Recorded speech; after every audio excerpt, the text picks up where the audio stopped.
call this meeting to order. I'll ask if there's any disclosure of pecuniary interest. I do have two before me. One from Councilor Foster, closed meeting item 5.3, library location, privately owned site report, possibly conflict with the location. And Councilor Watson, the closed session, library location report, private site location number 6 is there's a business relationship. If throughout the meeting you find that you have a conflict, please declare it at that time. Under new business, we have the Deputy Clerk Cemetery Custodian's report for May 21st, 2019. Laura is here, so if there's any questions on that report. Okay, looks like she's off the hook. So it's moved by Councillor Kinney, seconded by Councillor Belanger, that Council accept the quote received from CFC Supply for the purchase of a 48 niche curved columbarium Q48 quarter round in the amount of $20,453, taxes included, and further that the new columbarium be named Lily. Thank you, Worship. Having heard the question, I'll call for the vote. Councillor Belanger. In favor. Councillor Foster. In favor. Councillor Kinney. In favor. Councillor Watson. In favor. Councillor Wells. In favor. Mayor Byfuglien. In favor? Thank you. The motion carries on a vote of 6 in favor and 0 opposed. And next is moved by Councillor Belanger, seconded by Councillor Kinney, that Council approve the draft bylaw to provide for rules and regulations for the care and control of cemeteries owned by the town of Wasaga Beach, and further that the draft cemetery bylaw be sent for approval by the Bereavement Authority of Ontario, BAO, prior to ratification at a future meeting of Council, and further that sufficient notice pertaining to the filing of the bylaw change, as outlined in the legislation, be circulated to any suppliers who have used services of the cemetery in the last 12 months, posted on-site at the cemetery location, as well as on the town's website and local newspaper. Any questions or comments on this? Thank you, Worship. Having heard the question, I'll call for the vote. Councillor Belanger. In favor. Councillor Foster. In favor. Councillor Kinney. In favor. Councillor Watson. In favor. Councillor Wells. In favor. Mayor Byfuglien. In favor? Thank you. The motion carries on a vote of 6 in favor and 0 opposed. Thank you. And I should mention Deputy Mayor Bray, we do expect her to get here. She's just running a bit behind. Next is the Special Events Coordinator, Manager of Fleet, and Director of Library Services, Ontario Musicians Cooperative. It's moved by Councillor Belanger, seconded by Councillor Kinney, that Council receive the Ontario Musicians Cooperative Inc. additional request for support for the 2019 summer season, and further that the end-of-life cycle transit buses be donated as an in-kind sponsorship with all risk and expense associated with the buses assumed by the new owner, and further that the OMCI use the library boardroom on Wednesdays in July and August from 9 a.m. to 5 p.m. free of charge as an in-kind sponsorship, and further that the OMCI be granted monetary support to a maximum of $2,970, which is the fundraising target, if fundraising efforts by OMCI fall short of the target. Questions or comments? Thank you, Worship. Having heard the question, I'll call for the vote. Councillor Belanger. In favor. Councillor Foster. In favor. Councillor Kinney. In favor. Councillor Watson. In favor. Councillor Wells. In favor. Mayor Byfuglien. In favor? Thank you. The motion carries on a vote of 6 in favor and 0 opposed. Next is the corporate mission, vision, and values, and I will ask George to speak to that, please. Thank you, Worship. I'm going to present in 2 parts. First, I'm going to deal with the first part of the presentation, and I'm going to have 2 staff come forward, and they're going to speak to the corporate values component of the report. So, as Council may recall, we had a discussion in January with respect to Council's mission and vision, and at that meeting, Council made a couple of changes to the mission and vision, and they're outlined in the report. And typically, the mission of the organization or the vision of the organization doesn't change substantially from term of council to term of council, and this is the case in this review. There have been a couple of wording changes, some new words added, but essentially they are the same as what was previously endorsed by council. These were initially approved by the 2010-2014 council, modified slightly for the last term of council and have been modified slightly for this term of council. When we discussed the mission and vision in January, we talked about the creation of a value statement, and council agreed at that time that it would be appropriate that we develop a value statement for the organization. And to assist in doing that, a task group of 11 staff from across the organization were brought together and met and came up with a value statement that's in your agenda. We used some of the same information that members of council had back in January, and you recall we had the list of words in terms of values.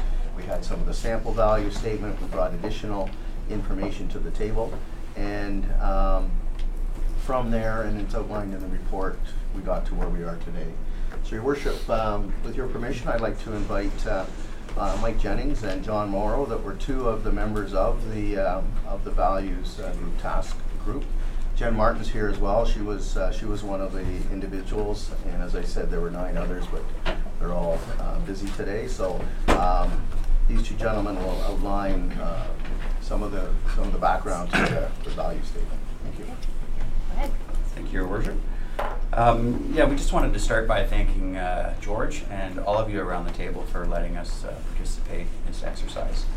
As I think George mentioned, we met in this room and we talked about all different types of words and language that applies to how we conduct ourselves, how we perform our duties here.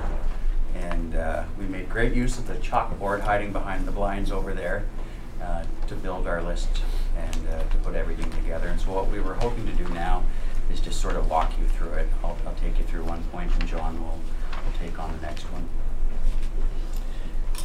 So the first one that is leadership. Our team is empowered to excel in community service by being innovative in a respectful, compassionate, and inclusive work environment. The second one is responsiveness. Responding in the most diligent and efficient manner with the goal of providing excellence and consistency in all services offered. Followed by integrity. Communicating in an honest, transparent, and dependable manner, we strive to build trust by being accountable, fair, and consistent while enjoying what we do. And lastly, optimism.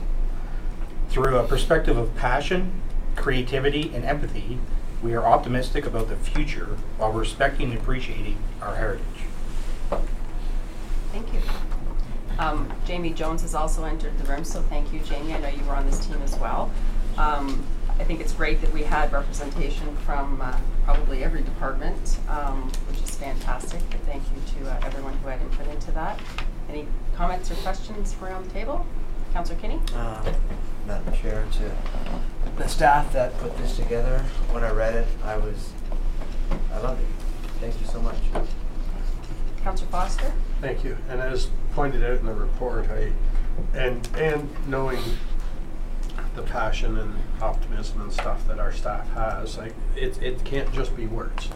And so the vision, the mission, and the value statement, I think, have been used, but I think again they need to be front and center and reminded of it. So I really do appreciate the work that went into this, and like you said, it's across the board. It deals every department, every employee, including council and all staff. So. Anyone else? Councilor Wells? Yeah, I'm just going to say that I remember the discussion very well at the previous committee of the whole meeting, and coming up with the key words, and I think the team has done an excellent job in putting those into reasonable and appropriate statements. Councillor Foster once pointed out that I have a passion for wordsmithing. I was waiting for it. Yeah. I read through them twice with the red pen in my hand, and I really couldn't find anything that would have made a significant difference. So congratulations. Wow. I feel like I should clap. I'm tearing up. Anyone else? Well, thank you again to the entire team who worked on that. It's greatly appreciated. And we do have a motion. It's moved by Councillor Kinney, seconded by Councillor Boulanger, that Council approve the corporate mission, vision, and values for the 2018 to 2022 term of council as presented in this report. Thank you, Worship. Councillor Belanger. In favor? Councillor Foster. In favor. Councillor Kenyon. In favor. Councillor Watson. In favor. Councillor Wells. In favor. Mayor Lightfoot. In favor? Thank you. The motion carries on a vote of 6 in favor and 0 opposed. Thank you. Thank you. Thank you. Next is a report preparing the Beach Area 1 lands for development. And George, you're going to speak to this. Yes, thank you, Worship. Back in February, when Committee of the Whole had a discussion with respect to the future of the beachfront lands and actions to be taken, one of the directions that came from those discussions was a recommendation or a request that staff prepare a list of studies that are to be completed to ensure that the beachfront properties are development ready. And another request was that parking study be undertaken as well to look at parking in the beachfront lands and how it could be done in an optimal way to marry both private and public parking. So these were two items that flowed from that meeting, but prior to that, when the downtown master plan was approved back in March of 2017, in the implementation section, it identified requirements that would have to be done in advance of development. And it talked about a 24 to 36 month period where this work would have to be done. And I think it was anticipated that that work would be started shortly thereafter. Some of the work had started, in fact, prior in 2014. The staff undertook a wave uprush study, but that was only one component of the work that needed to be done down at the beachfront in order to prepare these lands for development. Nothing was done in the balance of 2017, the early part of 2018. The OP and the zoning bylaw were approved, and as well as the development guidelines in 2018. And in the latter part of 2018, the environmental assessment was started. And the environmental assessment is a key document that's required across the beachfront to not only deal with what council is familiar with in terms of the roads and the road configuration, how the roads relate to the beach and the lands in behind, but it's a fundamental document that's required for all development to proceed. And that's a process that takes about 12 months to start, and that had not come forward to council until the latter part of 2018, and in fact was deferred, as council may recall, and then was approved in February of 2019. So there has been some discussion in the community that the lands at Beach Area 2 might have been ready for construction right away. And I know there was speculation and perhaps some hope that that would be the case, but I think given what I've outlined in the report here, and I must say that the report has been prepared with the input of our Director of Public Works, our Manager of Engineering, our Director of Building and Development Standards, and our Manager of Planning and Economic Initiatives. This report outlines a whole series of studies that will be required that are needed in order for the development to proceed. So in terms of thoughts that the development could occur or could start in 2019, I don't think that would have been realistic in any stretch of the imagination, just given the amount of work that's required in order to have this information ready. So in the report, you'll see that the studies have been broken down into two categories. As I indicate, the environmental assessment is currently underway, and staff are of the view that certain components of the study could be rolled in with the environmental assessment, and those are outlined in the report. And then there's 7 or 8 studies that are basically standalone studies, and that includes the overall master parking study, the composite master utilities plan, update of the 2014 natural hazards land study that I referred to before, some surveys, some review of the Gianetta well chlorination chamber, and the list goes on. And so what staff are proposing is that staff be authorized to start the work to, excuse me, to go through the purchasing policy and award contracts to undertake these various studies that are listed as independent studies. And it'd be given the authority to roll the 3 studies that were identified as part of the environmental assessment. The environmental assessment has just commenced, as outlined in the report. The kickoff meeting was April 5th, and staff are of the view that the 3 studies there could be added to the environmental assessment and proceed. So at the end of this process, Your Worship, members of council will have all the reports, technical reports, that a typical developer would be required to submit as part of a development application. So the municipality has taken that on for the whole beachfront. So instead of individual developers as the individual parcels that the beachfront develop having to do their own studies, the municipality will do it for the whole beachfront and eliminate that part of the process. There will be a cost associated with this, and it's proposed that the cost of these technical studies be charged to the Beachfront Purchase Reserve Fund, and that it's just part of the cost of the purchase and maintaining the beach. So, Your Worship, with that, I'll pause and I'll take any questions.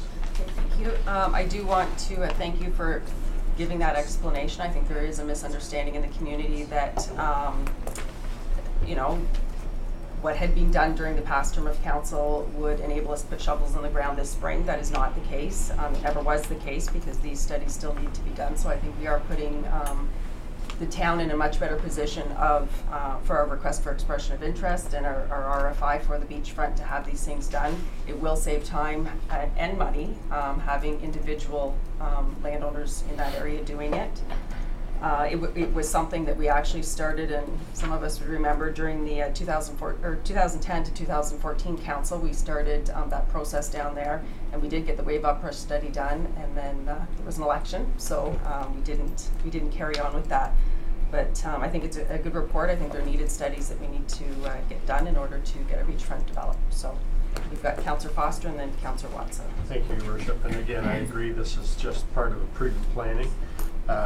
There isn't really an option to sidestep these. They have to be done one way or the other. And so the town taking the bull by the horns and saying, let's go, I think is a good touch. My question then to staff, and George has explained where it's coming from, would any of this be recoverable? Any of this cost be recoverable from the potential developers? Thank you, through Your Worship, yes, and it would be through ultimately the sale of the land. Okay, thank you. Okay, Councillor Watson. Thank you, Your Worship. Yes, I'm in support of the report. Councillor Foster asked my one question about being recoverable, because usually developers pay their own way for any developments that they do, and I would I think it's a good idea for us to go forward and take the initiative, because obviously it was not taken. March of 2017, this plan was approved. There's a quote here that the town should immediately begin work to detail and plan the infrastructure proposed. Well, that wasn't done for whatever reason, and it was a fake news in the community about the fact that this was going ahead. It was nowhere near going ahead. So we need to do this, but I would like to get the costs recovered somewhere, and it's been explained that we can do that, so that's good. But I think at least we're taking the steps to take this forward, as it should have been for years. Councillor Belanger. Yes, thank you, Chair. I guess just for members of the public, it's quite common that in the development world, there's some developers that purchase land, get it ready for a build, and then sell the land to an actual builder. So this is not unusual that the town would take this approach. It does increase the value of the property substantially. So I would say that though there was in the master plan some anticipated purchase prices indicated, and those purchase prices were with the developer doing all of these studies. So you know, that gives us a bit of a benchmark as to what we believe the lands were valued at, and then we should expect exponentially, because in talking to a number of developers that do this, is when you do the studies up front, and you take away all of the unknowns, it shouldn't be that you just recover what you spent. You should recover what you spent, and then there should be a premium on top of that, because we're the ones that are dealing with the unknowns in this case. Anyone else? Councilor Wells? Well, I think it's fairly straightforward. We're wanting to develop, using that old cliche, shovel ready. By having a shovel ready, we have taken a significant step forward in making the lands attractive for future development. To say to someone, yes, we want you to purchase some land and we want you to make a major investment, but oh, by the way, before you start, you have to do this and this and this and this. Yeah, it's common practice perhaps, but at the same time, there's an incentive, and this is an incentive that I think I'm certainly more than prepared to support. This is an incentive for development moving forward. Okay, anyone else? It's moved by Councillor Watson, seconded by Councillor Wells, that Committee of the Whole recommend to Council that it authorize staff to proceed to engage consultants to undertake the technical studies for the beachfront development lands as outlined in this report. Thank you, Worship. Having heard the question, I'll call for the vote. Councillor Belanger? In favor? Councillor Foster? In favor? Councillor Kinney? In favor. Councillor Watson? In favor? Councillor Wells? In favor. Mayor Lightfoot? In favor? Thank you. The motion carries on a vote of 6 in favor and 0 opposed. Next is the CAO's report with regard to the after-hours clinic. Did you want to speak to that, George? Your Worship, I think the report is self-explanatory. If the members have any questions, I'll be happy to answer. Okay, questions, comments? Councillor Foster? Just a comment, Your Worship, and I mentioned this a couple months ago. I happen to be in that building every Tuesday, pretty well every Tuesday night, and see the lineups for it. And sometime, I believe it's November, is when the 1-year pilot expires. I'm not sure the general public is aware of how the funding works on the whole process, and so I've heard that, that the LIN will pay for it, and we know that's not realistic, and that there's different things. So I would like to remind or suggest staff and council try to address the extension of this pilot if that's deemed necessary, and I believe there's a good case for that. But deal with it sooner than later. The numbers are rock solid. Pretty well every day there's been weather incidents and the odd slow day, but I'd like to see it on the agenda prior to October. I'd like to see it, at the end of August, early September, so that we can make that decision and get it going, or finding an alternate funding source if available. And on that note, the CAO and I were at a meeting yesterday at Collingwood Hospital with mayors and CAOs of the surrounding communities that use the hospital, and we did. Everybody has a minute to update. We did mention the Walkin Clinic, and there was a comment about who should be paying for this, and so I expect that we'll be having some more discussions about that. But when do you see this coming back again for discussion, and whether we decide to continue or what we're doing? Well, thank you, Your Worship. I think the statistics speak for themselves, and certainly I can have a conversation with the after-hours clinic coordinator to determine whether we have enough to go forward with to council with a recommendation.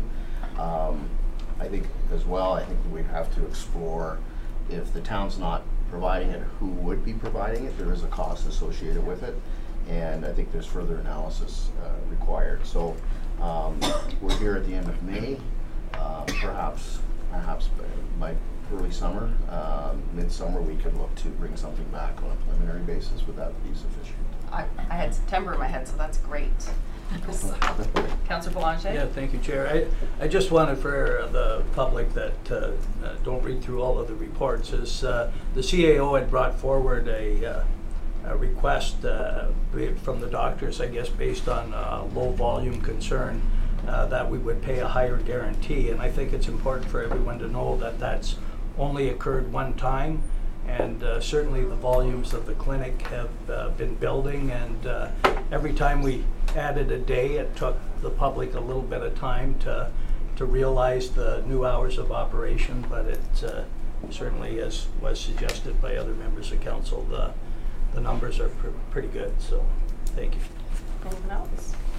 Okay, moved by Councillor Watson, seconded by Councillor Foster, that council receive this report for information. Thank you, Worship. Having heard the question, I'll call for the vote. Councillor Boulanger? In favor? Councillor Foster? In favor? Councillor Kinney? In favor. Councillor Watson? In favor. Councillor Wells? In favor. Mayor Byfolds? In favor? Thank you. The motion carries on a vote of 6 in favor and 0 opposed. Thank you. The next one is the library site selection. So we do have a motion here, and we have one property that we can discuss in open session. So if there's questions on that, Pam is here. But all the other sites, we will wait till the closed session, and we'll come back to this motion when we move out of in camera, correct? Okay, so is there any questions of Pam on the Glenwood site, Main and Nancy? Councillor Watson? Your Worship, I have had, I personally think that site is too small. And I've also had the neighborhood, a lot of people in the neighborhood commenting about their concerns of parking in the area in the event that there's not adequate parking, overflow parking. All the streets in there are very narrow. They're not traditional road widths. We see that with Glenwood, Nancy, and all these streets. So there is a concern from people about choosing that site for a library. Okay. Councillor Foster? Yes, Your Worship, and again, I think in this, on the recommendation, which we're not going to be addressing until later, but it is important to point out that it lays out the next steps clearly, so the public should know that, you know, staff will be directed, once we've kind of narrowed it down a bit, they'll get the appraisal and bring it forward, and then there'll be the public engagement at that point. So again, it's just a reminder, when we have sites that are owned privately at this point, to disclose those or, you know, ask for public engagement is inappropriate. However, once we get to the point where it, you know, that seems appropriate, we'll do it, and it's laid out right there in the recommendation.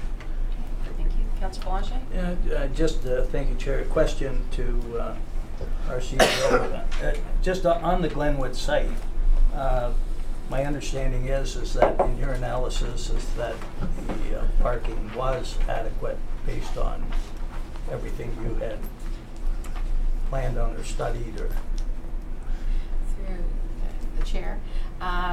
We were lucky enough to utilize our new Blue Beam technology that staff now have in the planning and building department, and we measured out each site just to see what we could fit on, and there would be ample parking there. Of course, that means we couldn't do a 30,000 square foot one-story building. It would have to be a story and a half potentially, but all of these sites miraculously will fit the parking and the building. It just, obviously some give us more flexibility in positioning, as well as what we can accomplish and to make it look better versus sandwiched in there. But yes, it will fit on Thank the you. street. Thank you. Councillor Kinney? Through you, Chair, to our CEO. When you're going Bluetooth and that technology and sandwiching in and going up a story, I'm getting body language from you that, yeah, it'll work, but it's not really what we want. Is that kind of truthful? Through the chair. In all reality, we have 7 very viable sites. I think that my concern is getting a library built and having it the size that we need. I will follow the council's and the board's decision on where they think it is best and getting the public involved in where they think it is best. I think that there are many positives for the main street. I think libraries are known for activating communities, especially neighborhoods. However, there are some detriments to that site. One of the places where this ranked down was adjacencies. Currently it's adjacent to 3 motels, which are not conducive to having children coming and going from a library when there are motels potentially with visitors of all sorts visiting. So not ideal in that respect, but it does have a lot of positives as well. So my viewpoint, I'm happy to see a library built almost anywhere, but thanks. Go ahead, Ken. Just further to that was a very good political answer. Thank you. Councilor Wells is next. I guess I've made this comment before in respect of other sites, ma'am, and for other purposes. To me, one of the key criteria for me is future. Yep. Some of the sites, all of the sites, one or two of the sites, certainly accommodate the immediate plan, which is a library and parking.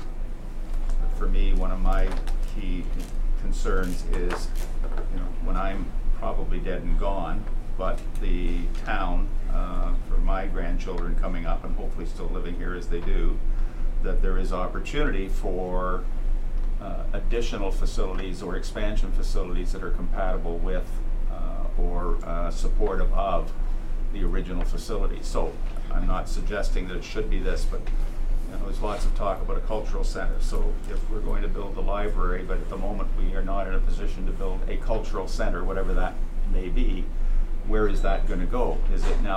Are we now hunting for another site for that?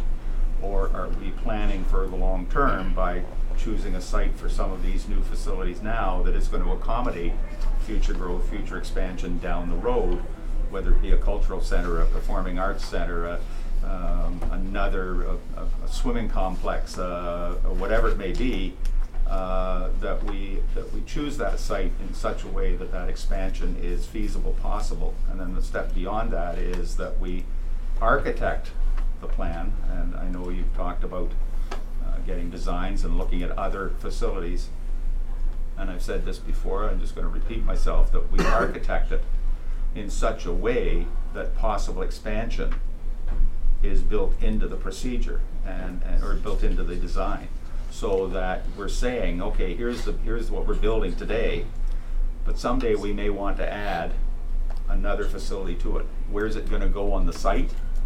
How is it going to be connected to the existing building? So where are the connections that make this all feasible for the future? That to me is one of the critical concerns for both this selection and the other selection that we're undergoing.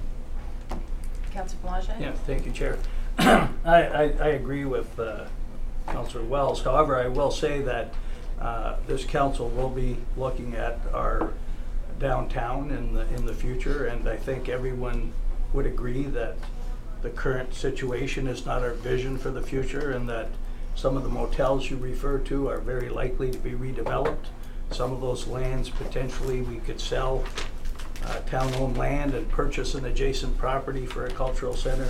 So if we're going to talk what ifs, I think that those are very viable possibilities as well.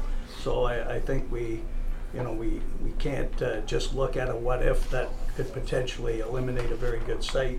We have to look at what is possible in the adjacent properties and how that will be a catalyst to building a downtown, how that'll be a catalyst in further igniting our tourism industry and those kinds of things, which are extremely important. Thank you. Okay, is there any other questions of Pam on this item? If not, we'll discuss the rest in camera. Okay, thank you, Pam. Oh, you're not leaving for a reason. Okay. No. As I look on. She's still there. Next is the library needs assessment. So did you want to speak to that? Yes, if I may. The library boards over the past number of years have done some excellent work preparing for a new library. They've done size needs assessments. They've done other studies looking at whether they can build on the current site. They've done some surveys with the community. However, nothing has been done recently as we head into the building of this fantastic new facility. I'm seeking support that we can utilize some of our reserve funds for a needs assessment, which will essentially be an opportunity to engage the community in discussion about the library and about library programming. When Fork and Fram performed the survey for the needs assessment for the community back in 2017. They asked a lot of pertinent questions and got some very important answers. However, there was one line that asked about the library and not much more to do with that. So at this time, the board would like the opportunity to engage the community. It's also a time that we could talk about the location of the library, but mainly talk about the programming. The board has visited many libraries across Ontario. We're well familiar with what these libraries feature in their facilities. We want to educate our community on what is capable to be housed in a new library, as well as we want to ask them what they would like to see in their new library. So I think this is the prime time to pursue this needs assessment. Councilor Belanger? Thank you, Chair.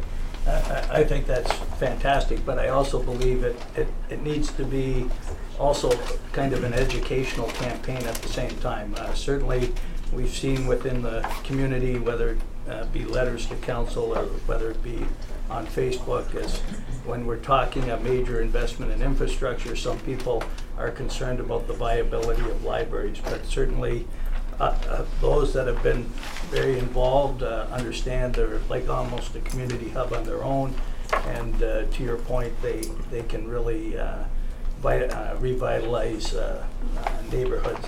They can be an amazing thing, so I'm all for it. Anyone else? Councilor Foster?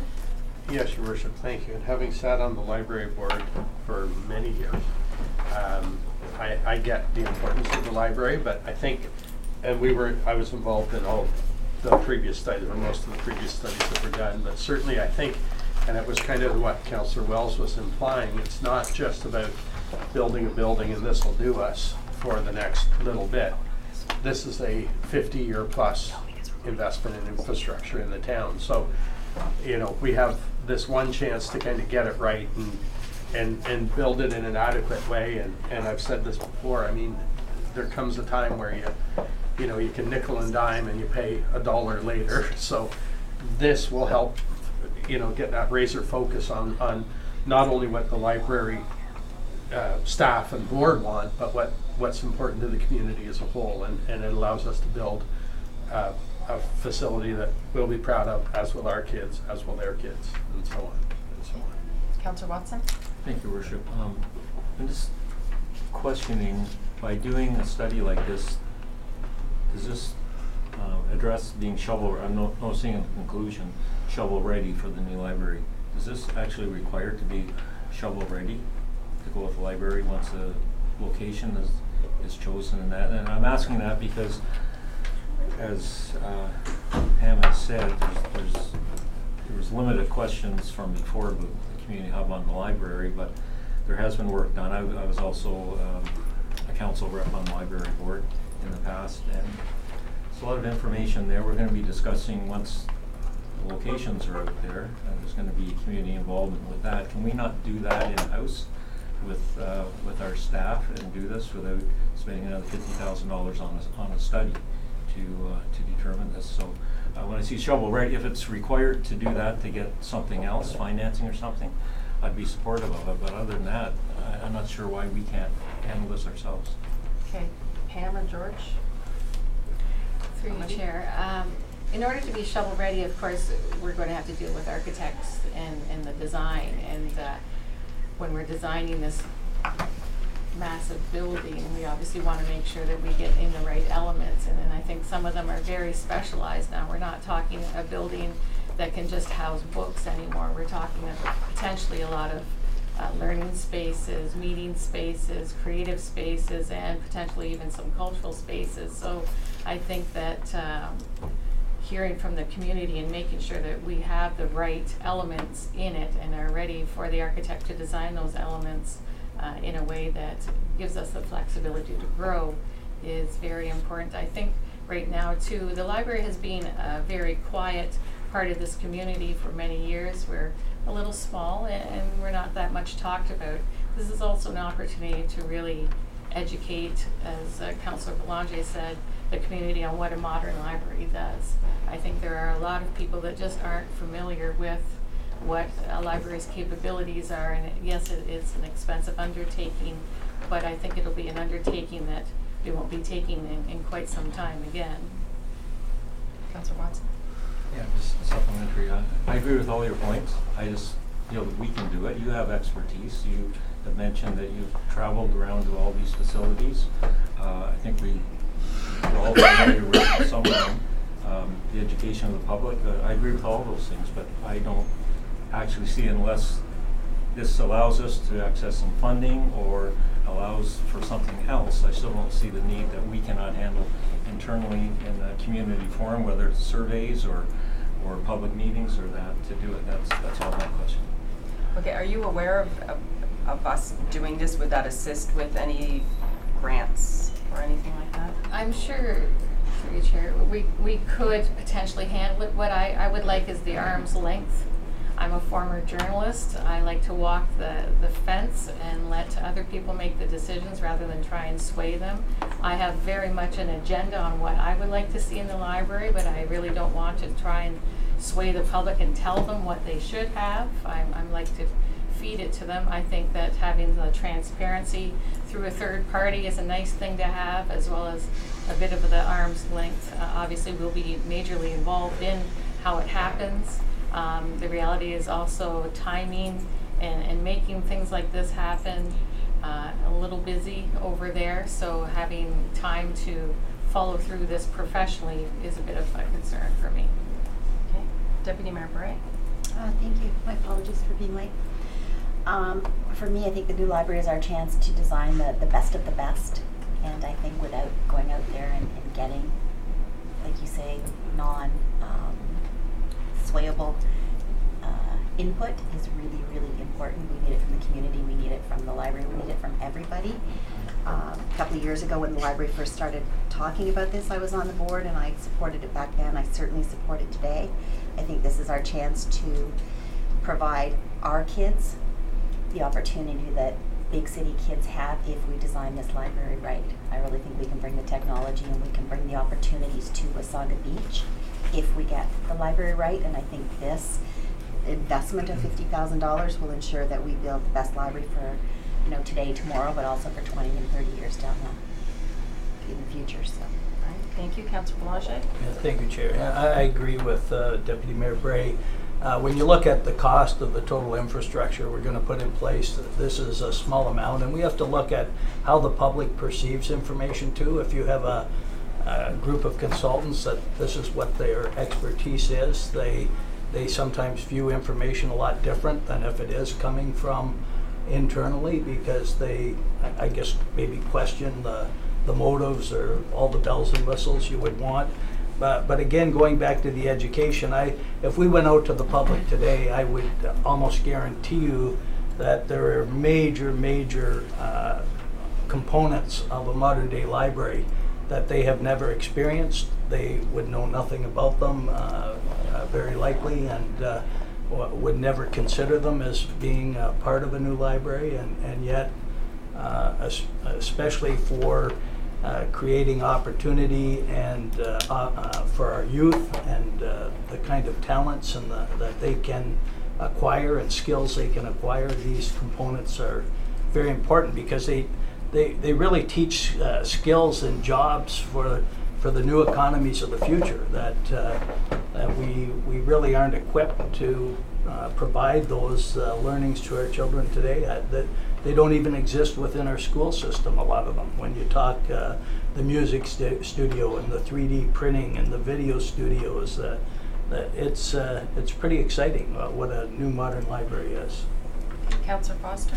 Thank you, Your Worship. And as part of that planning process, so you can argue the number is big or small, or big in a set number, but small compared to the total amount of money we're going to put in the capital and the whole project.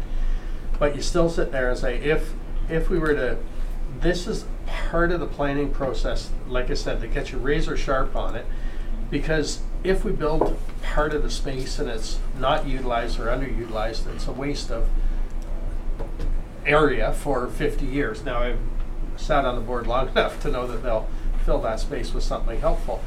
But, you have to look and say, do it right, do it properly, and make the most effective decisions you can for now and going forward. And the other part too is to further on what Councilor Belanger was saying is, it's great for the kids and seniors and the locals and all that. But the library actually is a tourist resort. So from a tourism point of view, people will, whether it's a rainy day, and we know about rainy days in May, it gives you a place to go. It gives you an alternate source. It allows people to do something, to access another facility and to be drawn into the community and held in the community. It's not transient. People will stop and sit in the library, find a nice sunny window or a rainy window, read a book and have a coffee and do whatever. So I certainly have never argued the value of it. I think I'm strongly supportive of it. We'll continue to. Okay, Councilor. Thank you. I'm supportive of the initiative. I think the assessment's a key component in doing it right, and I've heard around the table we've got to do it right and for the next 50 years. There's no doubt in my mind that our staff could probably do it. Should they do it? I don't think so. I think our staff is tasked with a whole bunch of stuff, and if we can get this done, as Pam has mentioned, in a transparent, impartial way, I think that's the best way of doing it. Okay, we're going to go to Councillor Watson, then I'm going to read the question. Okay.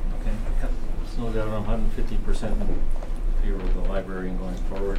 50,000 will buy a lot of books or computer equipment for someone down the road, so I won't support a needs assessment, but I'm certainly in support of the library all the way.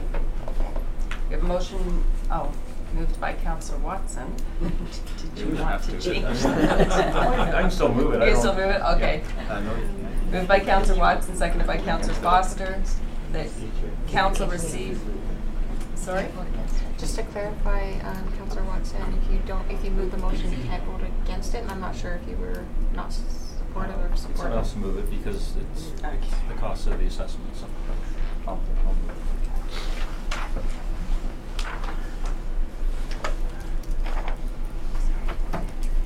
I'm in trouble. I'm doing it wrong. You gotta tell me.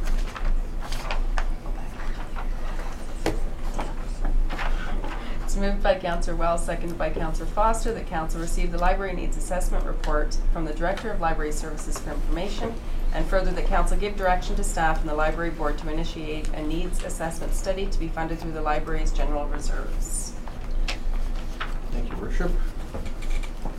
Having heard the question, I'll call for the vote. Councillor Belanger. In favor? Deputy Mayor Bray. In favor. Councillor Foster. In favor. Councillor King. In favor. Councillor Watson. Not in favor. Councillor Wells. In favor. Mayor Byfield. In favor. Thank you. The motion carries on a vote of 6 in favor and 1 opposed. Thank you. Next is the Twin Pad Arena programming, and Chris is here. So basically this report is food for thought. We will be, I'm told, discussing this again in 2 weeks. So if there's any questions, or Chris, if you wanted to add anything at this point to your report. I was only going to introduce the idea that we propose in the conclusion of the report that the bring back time to table it will be on the 30th. I think initially when it was submitted to council on last Friday, we thought that it was a quick turnaround for a lot of material, and ideally people can ask questions and consider the various items tabled or built into the report so that we can discuss next Cal on the Thursday the 30th. Councillor Foster? Yes, Your Worship, thank you. Just a couple little questions I had while looking through it. Perhaps I just want to get an idea of the smaller rink, if you will. What's the seating capacity right now in the Stars Arena? Do we know? I would be guessing, but I think 200 seating. I think the upstairs has 278, which often happens that people have to watch through the glass because we have capacity inside. Yeah, no, I'm just, because it says there's 125 fixed seats behind the glass in the small rink, and I'm going, so I go, the big rink's fine, it's got bleachers and all that, but I'm just wondering if it's smaller, the ice surface will be the same, but if there's less spectator seating, I'd like to see it be similar. That was just a thought, just throwing it out there. The other one is the walking track. I love the idea of it. Will it, this is on the second story of your generic idea, and a 3-lane walking track. Will it have a proper walking track surface on it? Is that the idea, or is it just a concrete pathway that'll have some kind of marking on it? Well, I think that this comes down to the design phase and some budget discussions. Definitely, I've seen vinyl covered foam with tapered corners, but I think it's the type of thing that we want to initiate some of those discussions and ensure that this is a priority. I don't think that what you're looking at today is at all what we'll ultimately end up building, but it gives us a template to discuss some of the key options that have come up over the past 18 months. And I think we have to keep in mind who's using it, and is a concrete walking path going to be good for our seniors using it and things like that? And the answer is probably no. So we probably need something that is a proper walking track. But Councilor Wells, you're next. I'm sorry, I you had a weren't third done? part to mine, sorry. Sure, go ahead. I'll be quick, and it's probably going to be the same answer, because I also noticed something about a commercial kitchen, and it says somewhere, it's not, I can't find it right at the second, not in the design, not incorporated in preliminary design, but a commercial kitchen. I look at, specifically with a smaller rink, saying it's something that might be used for other events. And so having accessibility to a commercial kitchen makes it commercially viable to use it for catering. So that was my final point. I know it's going to be in the design phase and depending on budget. So thank you for that answer. I'll turn it over to Councilor Wells. Sure, we're learning. Yeah, you sure? I'm done now. I guess I think design is going to be obviously a really critical component for 2 reasons. Again, for the same thing. We want to build something that's going to meet the needs for a long period of time, but secondly, we also have to recognize our wallet as well, so to be able to match those 2 together. I have mentioned this in the past, but I'm just going to throw it out there again. It's not to in any way disagree or criticize any of the things in that report, because I accept it as it's written.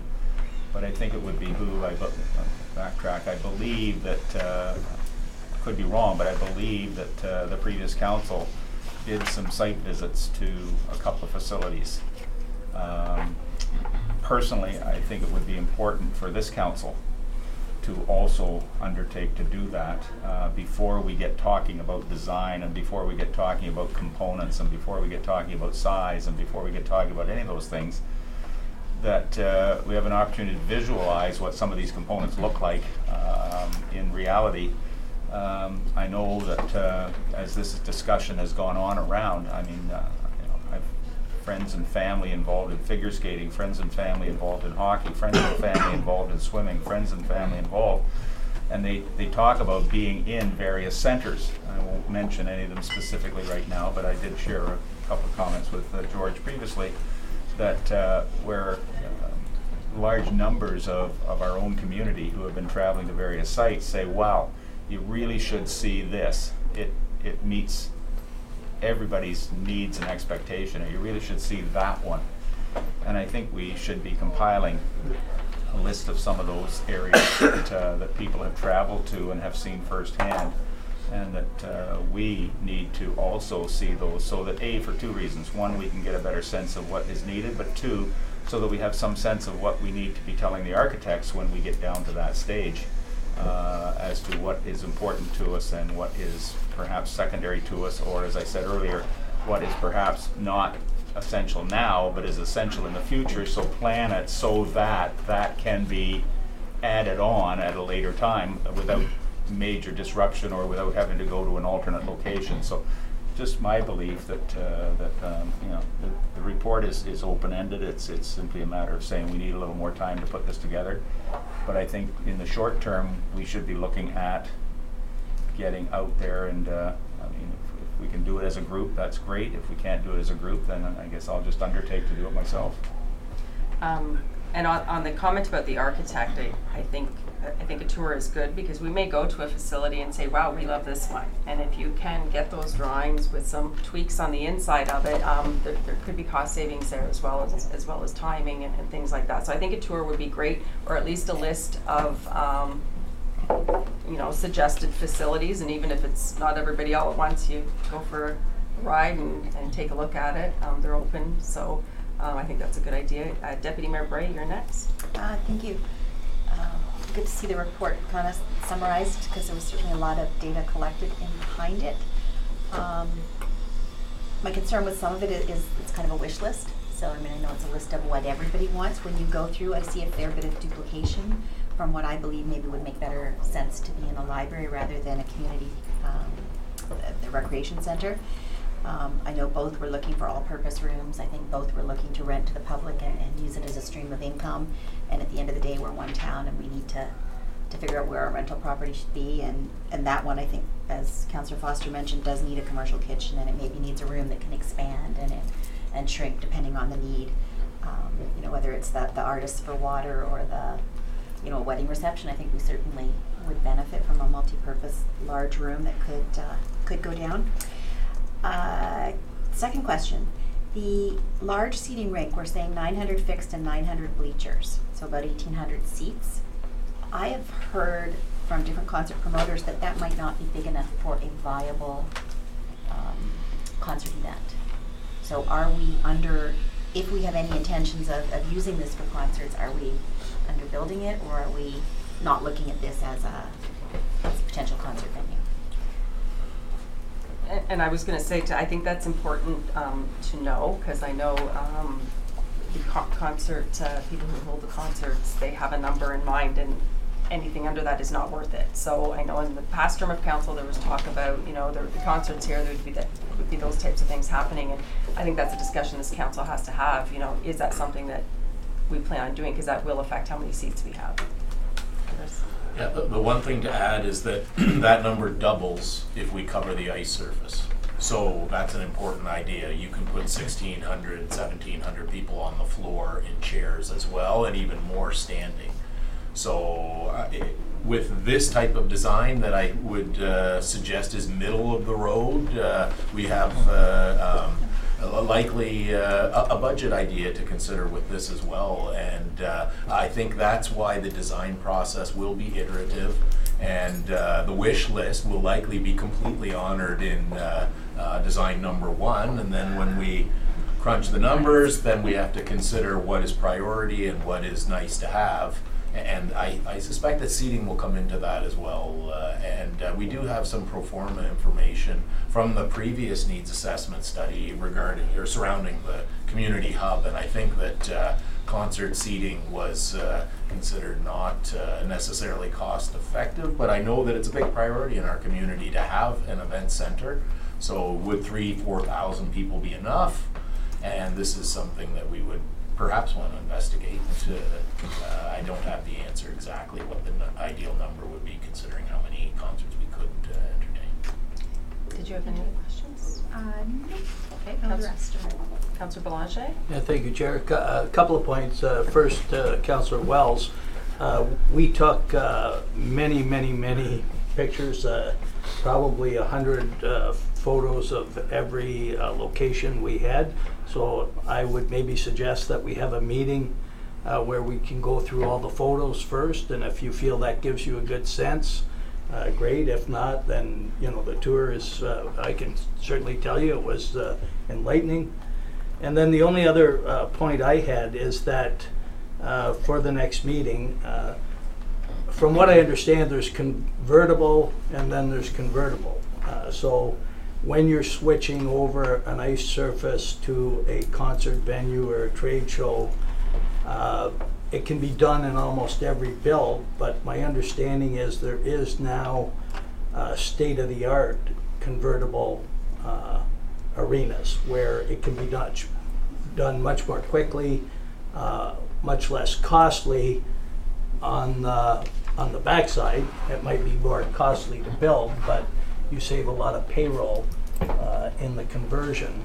And I have no idea what the differences cost is or whatever, but I know there was an article, I think, of an arena in Fredericton or in the Atlantic that was state-of-the-art for convertible. Like, I think they could convert in like 4.5 hours or something like that, so Through you, Madam Chair, it's my understanding that 10 paid staff can do it in 3 to 4 hours. We do know that Collingwood has a hand moved insulated floor that goes on ice. They've done it with a sand floor, and I personally have been involved in that process with likely a dozen volunteers and maybe 3 or 4 staff, and it was under a day. Like we were done mid-afternoon with like an 8 or 9 a.m. start. So it is possible, but there's a lot of factors involved there. Do we put our portable stage on the ice? Do we do this in the summertime only with the concrete? Do we purchase an insulated floor? Do we share the insulated floor? So there are a few different factors there. A forklift is obviously the ultimate way, and this is when you get down to 3 hours if you can do a forklift system on concrete. Okay, Councillor Watson? Thank you, Worship. Yeah, I have a lot of experience with the insulated floor thing. When I was chairman years ago, when we brought Wintario to Wasaga Beach, we had to deal with that because we have a sand floor here, so we couldn't take the ice out. So council at that time invested in the insulated floor. It eventually went to Collingwood to go to that arena when we didn't use it anymore, but we brought concerts in at the time, so it's certainly possible to do with the right product. I'm not seeing in the report here a needs assessment. Was there a needs assessment done? I'm seeing task forces, I'm seeing community involvement, I'm seeing, you know, task force with the head of library, CAO, a couple of task force, and community involvement that we've got to this point, and now you're looking for input back from council. That's right. I think at this point we're working very hard to try and come up with our site. And this idea of shovel ready, I know it's not new to this group, but the idea is that in order to be shovel ready, we also need a design. And I'm initiating the discussion on program. I do think the ultimate tour guide to go and look at some facilities and start to focus our plan is the architect, the person who we hire to design. Likely 10% of the total build cost will be under one prime consultant who has a number of engineers that work with them, and they will help us, probably through an independent consultant, price their work. And in that sense, the ultimate design assessments will happen through the architect in my mind, and I'd like to get there as quickly as possible to start with the architect, and but if we can give them some parameters up front, that would be realistic. I guess I'm just a little confused with the fact that we're dealing, seems to be we're dealing with this internally and with council feedback. The architect's going to have to do the library or the arena, either one, and that is the key part going forward. So, and I'm happy I'm not seeing a needs assessment on this. To give you an idea, the Barry Molson Center seats about 5,000 people in the seats.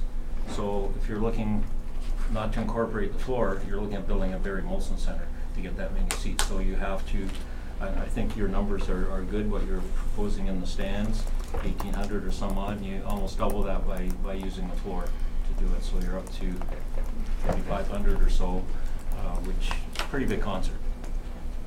George?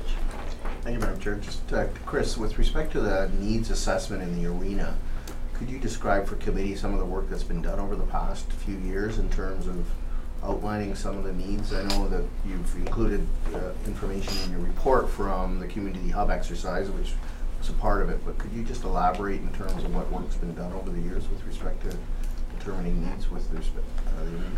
Well, all of it was under the umbrella of the community hub idea, and I cited that when I gave you this 18 pages of notes that are more or less items for consideration, and that's a key word. That's why I put it in the title of every single interview, because it was a wish list, but that was a significant piece. But it also went through FORIC, professional architect firm, and CBRE, who also did economic analysis, and we came up with a pro forma.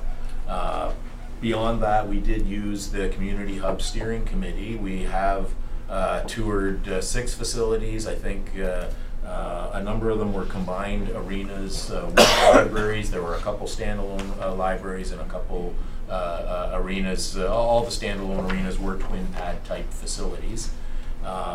And beyond that, we did a very successful survey, and we have all of that data. I don't think that the questions were all completely aligned towards this specific facility project, but over 900 people in our community, and I just gave you guys a snapshot of some of the answers that came back, but the comments in that 900 respondent survey are 100 pages. We have some data if we would like to go deeper, and definitely that will be shoveled over to the architect who takes this on in the initial steps of the design process. Okay, anyone else? Okay, it's moved by Councillor Foster, seconded by Councillor Watson, that Council table the update on the Twin Pad Arena programming from the Director of Recreation, Events and Facilities for information. And further, that Council provide input to staff to assist with the development of program requirements for the new Twin Pad Arena to be incorporated in the generic preliminary design. Thank you, Worship. Having heard the question, I'll call for the vote. Councillor Belanger. In favor? Deputy Mayor Bray. In favor? Councillor Foster. In favor? Councillor Kenyon. In favor? Councillor Watson. In favor. Councillor Wells. In favor. Mayor Lightfoot. In favor? Thank you. The motion carries on a vote of 7 in favor and 0 opposed. Thanks, Chris. Yes. Thank you, Worship. Just with respect to Councillor Wells' suggestion with respect to touring facilities, is that something that members of council would be interested in staff trying to arrange? What we discussed earlier around the table, is that something that I see one thumbs? I see heads bobbing, so yeah, Deputy Mayor Bray. Just further to that, I've toured on my own, so if I'm in Owen Sound, I go into the arena. But I've also toured as a member of the library board, and you get the behind the scenes, and you get what worked, what didn't work. You kind of get the much more valuable information, so I would love to be part of a council tour. So we'll leave that with you to arrange. Okay, thank you. We have a motion moved by Councillor Watson, seconded by Councillor Foster, resolved that pursuant to Section 239(2)(a), (b), (c), and (e) of the Municipal Act 2001 as amended, the next portion of the special council meeting of May 24th, 2019 be closed to the public to receive advice regarding the security of the property of the municipality or local board, personal matters about identifiable individual, a proposed or pending acquisition or disposition of land by the municipality or local board, and litigation or potential litigation, including matters before administrative tribunals affecting the municipality or local board. Thank you, Worship. Having heard the question, I'll call for the vote. Councillor Belanger. In favor? Deputy Mayor Bray. In favor? Councillor Foster. In favor? Councillor Kinney. In favor? Councillor Watson. In favor. Councillor Wells. In favor. Mayor Lightfoot. In favor? Thank you. The motion carries on a vote of 7 in favor and 0 opposed. Okay, we'll just take 10 minutes, everybody to clear out. And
supervisor report. No, we're gonna read the motion. So, Are we back streaming? oh, I guess I could have just done that, but I'm saving that to last. Anyways, so, Are we back on, Dean? are we on? Okay. Live, back live. Okay, so we've moved out of in camera so that we can do this motion. It's moved by Councillor Foster, seconded by Councillor Wells. Resolved that Council confirm the direction provided to the Director of Finance and Treasurer in closed session pertaining to a property assessment appeal. Thank you, Worship. Having heard the question, I'll call for the vote. Councillor Belanger. Opposed? Deputy Mayor Bray. In favor? Councillor Foster. In favor? Councillor Kinney. In favor. Councillor Watson. In favor. Councillor Wells. In favor. Mayor Byfold. In favor? Thank you. The motion carries on a vote of 6 in favor and 0 opposed. No, not opposed. One opposed. Sorry, 1 The whole opposed. thing? 6 in favor and 1 opposed. Okay, thank you. And then we're just looking for this motion so I can reread it to go back in camera. So it is moved by Councillor Watson, seconded by Councillor Foster, resolved that pursuant to section 239(2) A, B, C, and E of the Municipal Act 2001 as amended, the next portion of the special council meeting of May 24th, 2019 be closed to the public to receive advice regarding the security of the property of the municipality or local board, personal matters by an identifiable individual, a proposed or pending acquisition or disposition of land by the municipality or local board, and litigation or potential litigation, including matters before administrative tribunals affecting the municipality or local board. Councillor Boulanger, In favor? Deputy Mayor Bray, In favor? Councillor Foster. In favor. Councillor Kinney, In favor. Councillor Watson. In favor? Councillor Wells. In favor. Myself, in favor. I vote 7-0. We will now move back in camera. Got all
Oh,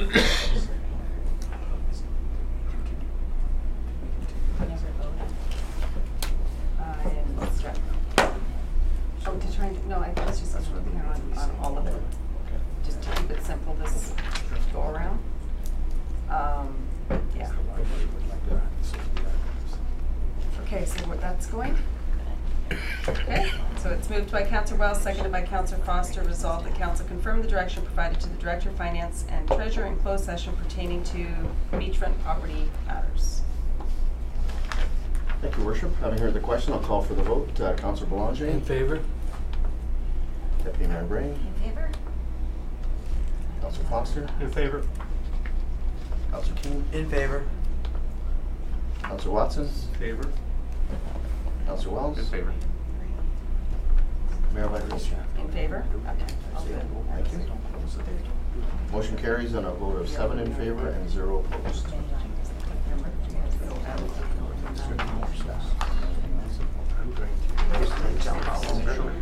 Okay, so the next is the discussion of the library, the one public site. There it is. So that was the Glenwood site, and the discussion is, do we want more information on that site to come forward with the ones that we discussed in camera? Councilor Wells? I'm going to say no, because I believe it's more appropriate for a commercial residential development, much like was previously being proposed, and which I'm very disappointed isn't moving forward. So to me, it's limited in size in terms of any expansion or future development. B, the parking I think is going to be an issue through the summer months in terms of controlling it. And C, as I just said, I think there's I think that's an area where, notwithstanding that the one developer has chosen to walk away, I think it's most appropriate for sale as a commercial residential development. Okay, Deputy Mayor Bray? Thank you. I was actually going to leave it on the list because I think we own a fair piece of property there that's quite visible. It fits a lot of the criteria, and I'd love to see it at least move forward for consideration. Okay, any other thoughts, Councilor Boulanger? Yeah, I would like to leave it on the list too, but I would say that, you know, as we talked, once we see where all the pieces fall, it could be more attractive or less attractive depending on where the other components are located. So, but for the time being, I certainly believe it has merit. Councilor Kinney? I'd like to see it stayed on, although I do agree with the possibility of parking issues, but I think it gives us the ability to give a good look at that piece of property. Okay, anybody else? Councilor Foster? Yeah, I'd like to see it stay on as well, Okay. for the same reasons. And I don't care for it to go forward at all. Okay, so we do have support to leave it on. So you'll add it to that list there.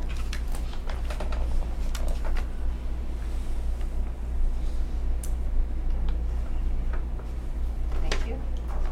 So we have a motion moved by Councilor Kinney, seconded by Councilor Wells. The council received the report outlining the ranked list of library sites from the Director of Library Services for information. I will note that Deputy Mayor, going back in time. That's wild. Councilor Foster has stepped back from the table. And further that after. Councilor Watson as well. And Councilor Watson. And further that after discussion in both public and closed session, council selects the following sites to be further evaluated. Sites number 2, 4, 7, 1, and 3. And further that council directs staff to facilitate appraisals of the chosen properties and pursue agreements of purchase and sale for privately owned properties to support financial modeling, and further that council directs staff to pursue site plans for each site to assist with final site selection, and further that council directs staff to initiate public engagement when appropriate site information is available for public distribution and discussion. So I think going back to a conversation that we had previously, this is probably more than what we wanted to come back next. So I'm wondering, do we just add a line to say that we do this other stuff first? We wanted just certain information, if you recall. Thank you, Worship. So that language is the same language that we use for the arena site. So we're doing that level of analysis for the arena site. So what I outlined earlier, we would just piggyback the library sites with that. So from a consistency standpoint, there's probably merit in dealing with both projects in the same degree of evaluation. Questions or comments? Okay.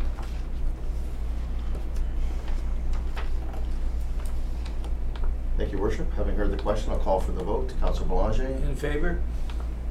Deputy Mayor Bray? In favor? Councillor Kinney? In favor? Councillor Wells? In favor? Mayor Byfolchi? In favor? Thank you. The motion carries on a vote of 5 in favor and 0 opposed.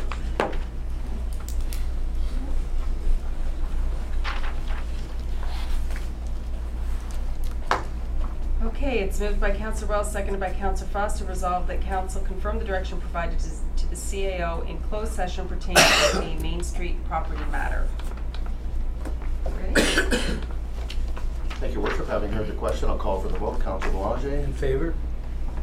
Deputy Mayor Bray? In favor? Councillor Foster? In favor? Councillor Kinney? In favor? Councillor Watson? In favor? Councillor Wells? In favor? Mayor Byfolchi? In favor? Thank you. The motion carries on a vote of 7 in favor and 0 opposed. It's moved by Councillor Foster, seconded by Councillor Wells, resolved that council confirm the direction provided to the Assistant V-Trump Manager in closed session pertaining to a proposed lease agreement, Main Street. That's just a crossing out. Oh, just a scribble. Okay, item 5 of the closed session agenda. Thank you, Worship. Having heard the question, I'll call for the vote. Councillor Boulanger? In favor? Deputy Mayor Bray? In favor? Councillor Foster? In favor? Councillor Kinney? In favor? Councillor Watson? In favor? Councillor Wells? In favor? Mayor Byfolchi? In favor? Thank you. The motion carries on a vote of 7 in favor and 0 opposed. It's moved by Councillor Watson, seconded by Councillor Foster, resolved that council confirm the direction provided to the Assistant V-Trump Manager in closed session pertaining to a proposed lease agreement, Main Street, item 6 of the closed session agenda. Thank you, Worship. Having heard the question, I'll call for the vote. Councillor Boulanger? In favor? Deputy Mayor Bray? In favor? Councillor Foster? In favor? Councillor Kinney? In favor? Councillor Watson? In favor? Councillor Wells? In favor? Mayor Byfolchi? In favor? Thank you. The motion carries on a vote of 7 in favor and 0 opposed. It's moved by Councillor Foster, seconded by Councillor Wells, resolved that council confirm the direction provided to the Assistant V-Trump Manager in closed session pertaining to a proposed lease agreement, Main Street, item 7 of the closed session agenda. Thank you, Worship. Having heard the question, I'll call for the vote. Councillor Boulanger? In favor? Deputy Mayor Bray? In favor? Councillor Foster? In favor? Councillor Kinney? In favor? Councillor Watson? In favor? Councillor Wells? In favor? Mayor Byfolchi? In favor? Thank you. The motion carries on a vote of 7 in favor and 0 opposed. It's moved by Councillor Wells, seconded by Councillor Foster, resolved that council confirm the direction provided to the Assistant V-Trump Manager in closed session pertaining to a proposed lease agreement, Main Street, item 8 of the closed session agenda. Thank you, Worship. Having heard the question, I'll call for the vote. Councillor Boulanger? In favor? Deputy Mayor Bray? In favor? Councillor Foster? In favor? Councillor Kinney? In favor? Councillor Watson? In favor? Councillor Wells? In favor? Mayor Byfolchi? In favor? Thank you. The motion carries on a vote of 7 in favor and 0 opposed. Moved by Councillor Foster, seconded by Councillor Watson, resolved that council confirm the direction provided to the Assistant V-Trump Manager in closed session pertaining to a proposed lease agreement, Main Street, item 9 of the closed session agenda. Thank you, Worship. Having heard the question, I'll call for the vote. Councillor Boulanger? In favor? Deputy Mayor Bray? In favor? Councillor Foster? In favor? Councillor Kinney? In favor? Councillor Watson? In favor? Councillor Wells? In favor? Mayor Byfolchi? In favor? Thank you. The motion carries on a vote of 7 in favor and 0 opposed. We're almost there. Moved by Councillor Wells, seconded by Councillor Foster, resolved that council confirm the direction provided to the Assistant V-Trump Manager in closed session pertaining to a proposed lease agreement, Main Street, item 10 of the closed session agenda. Thank you, Worship. Having heard the question, I'll call for the vote. Councillor Boulanger? In favor? Deputy Mayor Bray? In favor? Councillor Foster? In favor? Councillor Kinney? In favor? Councillor Watson? In favor? Councillor Wells? In favor? Mayor Byfolchi? In favor? Thank you. The motion carries on a vote of 7 in favor and 0 opposed. Moved by Councillor Boulanger, seconded by Councillor Kinney, resolved that council confirm the direction provided to the Assistant V-Trump Manager in closed session pertaining to a proposed lease agreement, Beach Drive, item 11 on the closed session agenda. Thank you, Worship. Having heard the question, I'll call for the vote. Councilor Boulanger? In favor? Deputy Mayor Bray? In favor? Councilor Foster? In favor. Councilor King? In favor. Councilor Watson? In favor. Councilor Wells? In favor. Mayor Byfolchi? In favor? Thank you. The motion carries on a vote of 7 in favor and 0 opposed. And it's moved by Councillor Kinney, seconded by Councillor Foster, resolved that a bylaw to confirm the proceedings of the Council of the Corporation of the Town of Wasaga Beach at its special meeting held Friday, May 24th, 2019 be received and be deemed to have been read a first, second, and third time, passed and numbered 2019-54. Thank you, Worship. Having heard the question, I'll call for the vote. Councilor Boulanger? In favor? Deputy Mayor Bray? In favor? Councilor Foster? In favor. Councilor Kinney? In favor. Councilor Watson? In favor? Councilor Wells? In favor. Mayor Byfolchi? In favor. Thank you. The motion carries on a vote of 7 in favor and 0 opposed. Thank you. We are adjourned. Have a lovely weekend. Thank you, everyone.